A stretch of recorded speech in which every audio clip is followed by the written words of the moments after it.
अब हम आपको कर्नाटक लेकर चलेंगे, जहां मुस्लिम छात्राएं अब भी हिजाब के मामले में कर्नाटक हाई कोर्ट के आदेश को मानने के लिए तैयार नहीं है। और आज भी कर्नाटक के कई स्कूलों में हिजाब पहनकर क्लासेस अटेंड करने के लिए मुस्लिम छात्राओं और उनके माता पिता द्वारा विरोध प्रदर्शन चलते रहे। सोचिए, ये मुस्लिम छात्राएं एक तरफ संवैधानिक अधिकारों की बात करती हैं, लेकिन दूसरी तरफ इन्हें कर्नाटक हाईकोर्ट का फैसला स्वीकार नहीं है। और इन मुस्लिम छात्राओं ने अब ये साफ कह दिया कि अब वो पढ़ाई तभी करेंगी जब उन्हें स्कूलों में हिजाब पहनने की इजाजत मिलेगी। आज कर्नाटक के विजयपुरा में स्थित एक इंटर कॉलेज में काफी विवाद हुआ और वहां कई मुस्लिम छात्राएं और उनके माता पिता कॉलेज प्रबंधन के खिलाफ धरने पर बैठ गए। हमें इस इंटर कॉलेज के अंदर का भी एक वीडियो मिला है, जिसमें कुछ मुस्लिम छात्राएं नकाब और हिजाब पहनकर क्लासेस अटेंड करती हुई दिख रही हैं। स्कूल के टीचर्स ने अब इन छात्राओं को क्लास से बाहर जाने के लिए जब कहा, तो आरोप है कि इन लड़कियों द्वारा अल्लाहू अकबर के नारे वहां पर लगाए गए।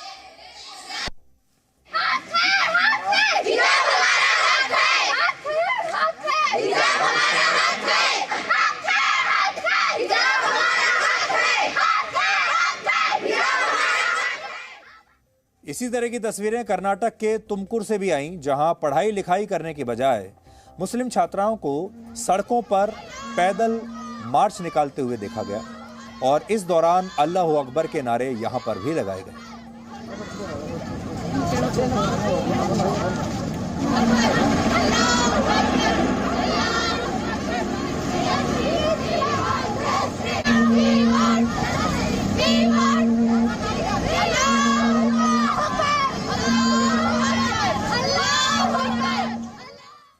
कर्नाटक के उडुपी में भी कई छात्राएं हिजाब पहनकर स्कूल में प्रवेश करने की जिद पर आज भी अड़ी रहीं।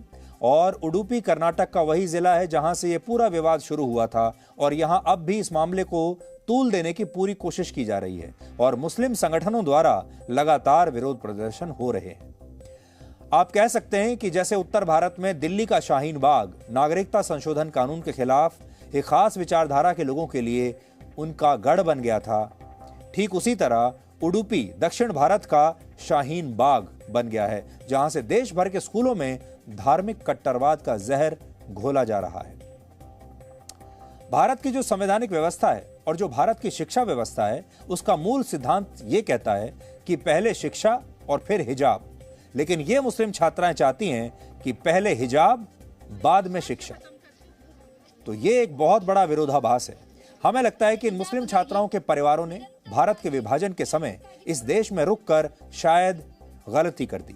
अगर ये परिवार विभाजन के समय ही पाकिस्तान चले गए होते तो आज इन मुस्लिम छात्राओं को वही मिलता जो ये चाहती हैं, यानी पहले हिजाब और बाद में शिक्षा।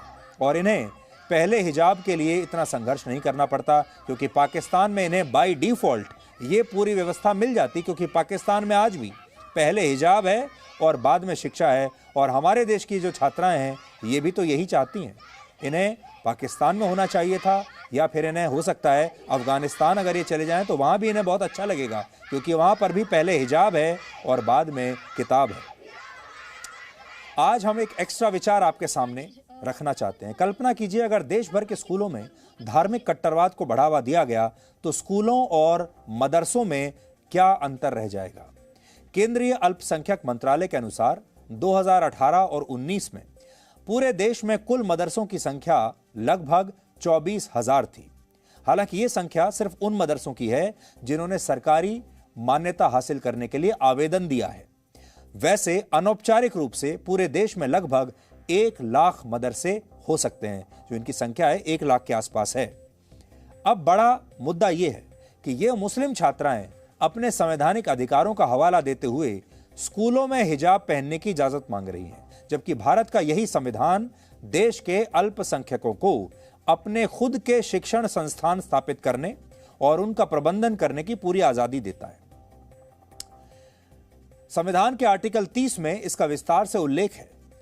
अब जिन मुस्लिम छात्राओं को लगता है कि देश के आम स्कूलों में उनके धर्म के अनुरूप नियम कानून और सिलेबस नहीं है, वो मदरसों में शिक्षा क्यों हासिल नहीं कर रही, जिन्हें भारत के इसी संविधान ने तमाम अधिकार दिए हैं। तो आज हम इन तमाम मुस्लिम छात्राओं से ये कहना चाहेंगे कि अगर ये पहले हिजाब और बाद में किताब चाहती हैं तो इन्हें मदरसों में पढ़ाई करनी चाहिए। इन्हें केंद्र सरकार के और राज्य सरकार के स्कूलों और कॉलेजों में जाना ही क्यों है? इन्हें मदरसों में जाना चाहिए। मदरसों में इस्लामिक मुस्लिम छात्राओं को इस्लाम धर्म का पालन करने की पूरी इजाजत है। अपनी भाषा में शिक्षा हासिल करने का पूरा अधिकार है। वो मदरसों में हिजाब और बुर्का पहनकर पढ़ाई कर सकती हैं। मदरसों में बाकी विषयों की पढ़ाई के साथ कुरान और उसकी मान्यताओं की भी शिक्षा दी जाती है, इस्लाम की शिक्षा दी जाती है। इसके अलावा मदरसों में क्लासेस के दौरान 5 वक्त की नमाज भी पढ़ी जाती है और इसी दौरान पढ़ाई को उस समय रोक दिया जाता है, यानी नमाज के लिए पढ़ाई रुक जाती है। और हमारे देश की जो छात्राएं ये भी तो यही चाहती हैं। ये चाहती हैं कि इन्हें बुर्का पहनने दिया जाए, हिजाब पहनने दिया जाए, इस्लामिक धर्म के हिसाब से इन्हें पढ़ाई करनी है। तो फिर ये मदरसों में क्यों नहीं जा रही हैं? ये सारे नियम मदरसों में पहले से लागू हैं, फिर स्कूलों में भी यही व्यवस्था लागू करने की मांग क्यों हो रही है? आज हमारा सबसे बड़ा सवाल यही है। अब हो यह रहा है कि कुछ मुस्लिम छात्राओं को मदरसों में तो शिक्षा हासिल नहीं करनी, लेकिन वो मदरसा पद्धति को हमारे देश के बाकी स्कूलों में हासिल लागू करना चाहती हैं। और इसी मूल सवाल की जड़ को आज आप सबको समझना है कि ये मदरसों में जाना नहीं चाहते और चाहते हैं कि मदरसों में जो पूरी प्रणाली है वो देश के आम स्कूलों में लागू हो जाए। आज कर्नाटक हाई कोर्ट में भी सुनवाई जारी रही और इस दौरान अदालत ने एक बहुत ही जरूरी सवाल पूछा। वो ये, क्या शैक्षणिक मानकों को बनाए रखने के लिए कोई एक ड्रेस या यूनिफॉर्म निर्धारित नहीं की जा सकती? तो ये सारा मामला अभी और आगे चलेगा और धीरे धीरे हम आपको इसके बारे में लगातार रेगुलर अपडेट्स देते रहेंगे। Presenting B News app available on Google Play and App Store. Download it now.